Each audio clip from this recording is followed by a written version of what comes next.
Welcome to We Hope in God channel. Today we are embarking on a deep dive into some ancient law that, well, it unexpectedly reveals this incredible architecture of radical grace.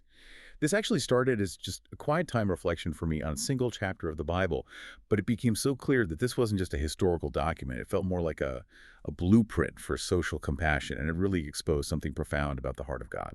That's right. We are zeroing in on a collection of laws given to the Israelites just before they entered the Promised Land. We're talking about the Deuteronomic Code. And specifically, we're looking at chapter 15, which, it contains some of the most radical and, frankly, economically challenging instructions in the entire Old Testament. It really does. And the foundational verses that launched this whole thing for me were Deuteronomy 15, verses 4 and 5. It's this astonishing promise and a condition all wrapped into one. Let me read that for you. It says, "However, there need be no poor people among you, for in the land the Lord your God is giving you to possess as your inheritance, he will richly bless you if only you fully obey the Lord your God and are careful to follow all these commands I am giving you today."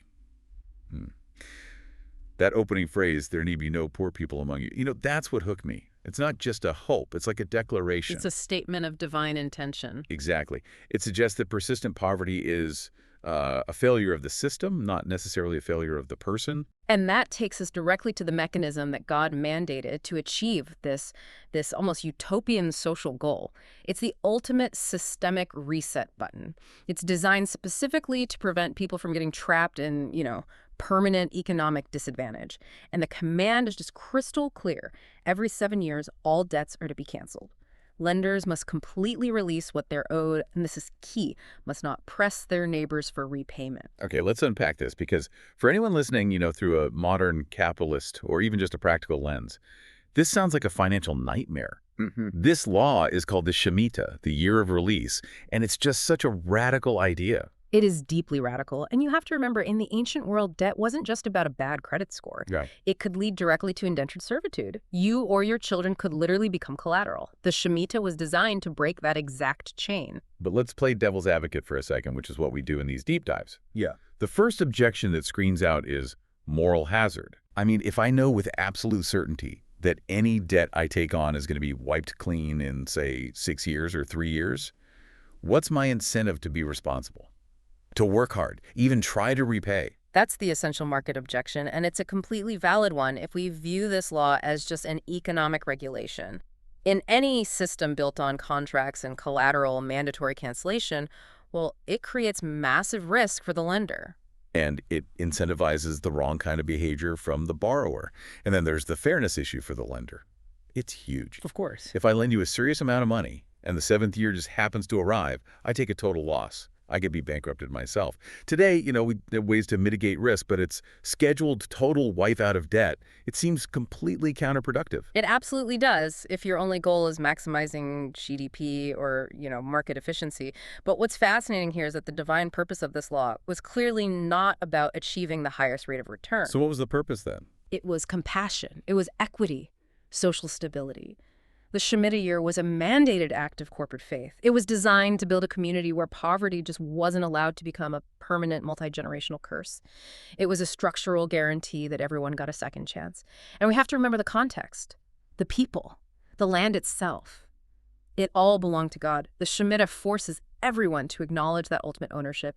It puts a hard check on human greed and the tendency for wealth to just pool in one place. So you're saying the law basically accepted economic inefficiency, the risk of loss, the moral hazard, as a necessary cost to get to the higher goal? Exactly. The inefficiency is the price of compassion. And if you miss that, you miss the entire point of Deuteronomy 15. It goes right back to the original intention. There need be no poor people among you. God placed social justice above short-term profit. That reframing it's essential.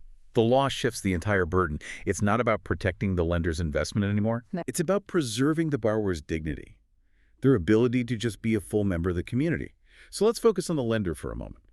If the system forces debt cancellation, a lender can't just treat it as a simple transaction. They have to completely change how they operate. Right. they're compelled to be much more discerning, more responsible from the start. It forces this real intentionality. It's not a license for the borrower to cheat. It's a test for the lender to act with wisdom and compassion. And this is where the motivation has to go beyond just legal obligation. For those who really understood God's heart, they wouldn't lend out of a sense of, begrudging duty. No, it would have to be out of trust. Trust in the divine promise. And that's the core insight, isn't it? The lender, knowing that the debt might be wiped out, is operating on this radical belief that even if the borrower doesn't repay, God himself will make up the difference. It moves the loan from a purely financial contract between two people to an act of faith between the lender and God. If you look at verse 6, the law promises a reciprocal blessing.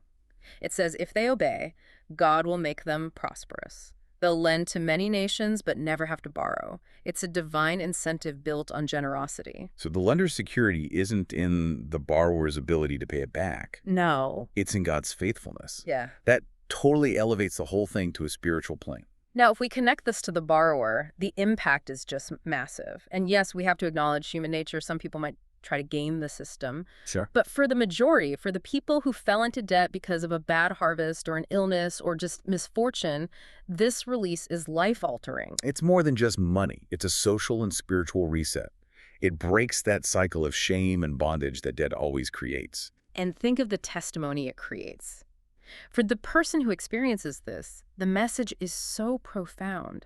I was lifted out of my poverty, not by some random act of charity, but by a divine system designed for my freedom.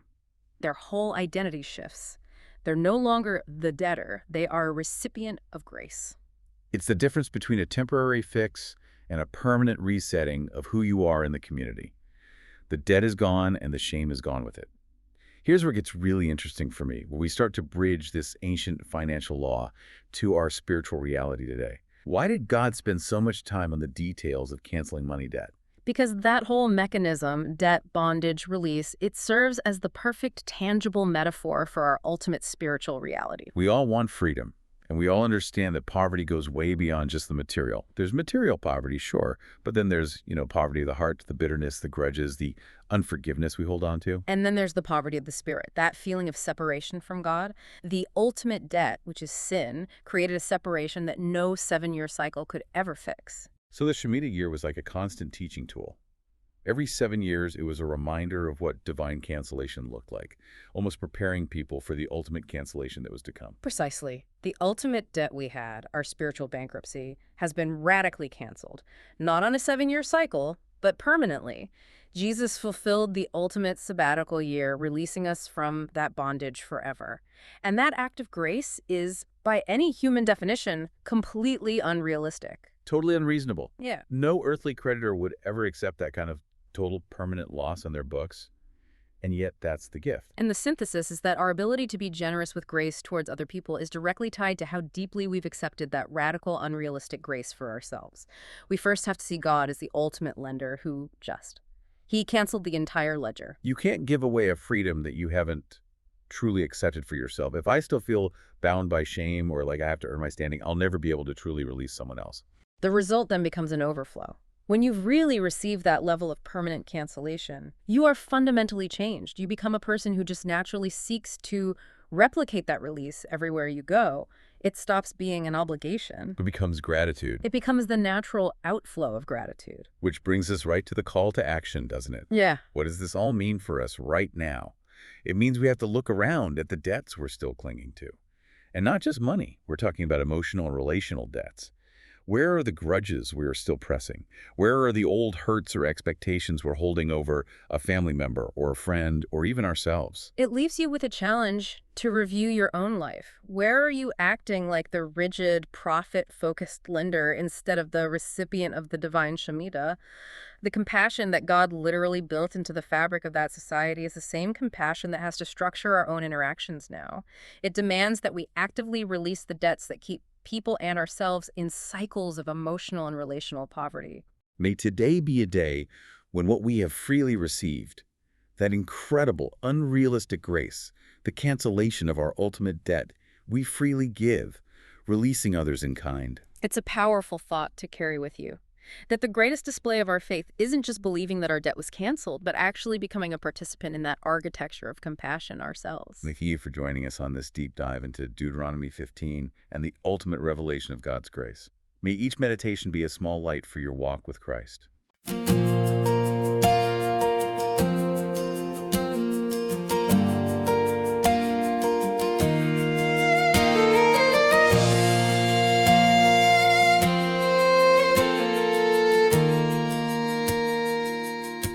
You spoke a promise over this land, a place where mercy would always stand. 7 years and chains fall down, no debt too heavy to pull us down. I feared the cost, I feared the loss, but you revealed the higher cause. Not what I keep, not what I earn, but hearts that trust and hands that learn. You asked me not to close my hand, but trust the grace you have planned. Obedience, the depths to give, believing you are how we live. There need be no poor among us. There need be no poor among us. You spoke a promise over this land, a place where mercy would always stand. 7 years and chains fall down, no debt too heavy to pull us down. I feared the cost, I feared the loss, but you revealed the higher cause. Not what I keep, not what I earn, but hearts that trust and hands that learn. You asked me not to close my hand, but trust the grace you have planned. Obedience, the dares to give, believing you are how we live. There need be no poor among us. There need be no poor among us. What I release, you restore. There need be no poor